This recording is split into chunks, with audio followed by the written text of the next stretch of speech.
भाजीला काही नसेल आणि चवीसाठी जिभेच्या चवीसाठी म्हणून नक्कीच बेसन पोळी ट्राय करा.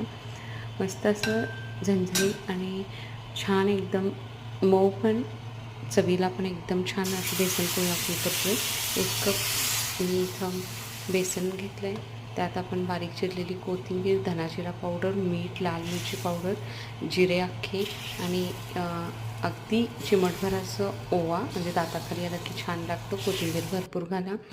चिमटभर सोडा, जेणेकरून ही अगदी असं मुद्दा किंवा चिपचिप अशी ही पोळी होणार नाही. मस्तपैकी थोडंसं पाणी घालून पाणी बघत बघत घालायचं, गुठळ्या सोडवायच्या आणि पीठ आपलं छान व्यवस्थित सैलसर करून घ्यायचं. तवा छान तापवायचा, तेल सोडायचं आणि ही पोळी सोडायची आणि थोडंसं उलटण्यानं पसरून घ्यायचं, जेणेकरून फक्त मध्यभागीच घट्ट होणार नाही किंवा एकाच जागी ही पोळी साचणार नाही. आणि दोन्ही बाजूने छान भरपूर तेल लावून ही भाजून घ्यायची. चपातीसोबत अतिशय छान लागते, भाकरीसोबतही छान लागते.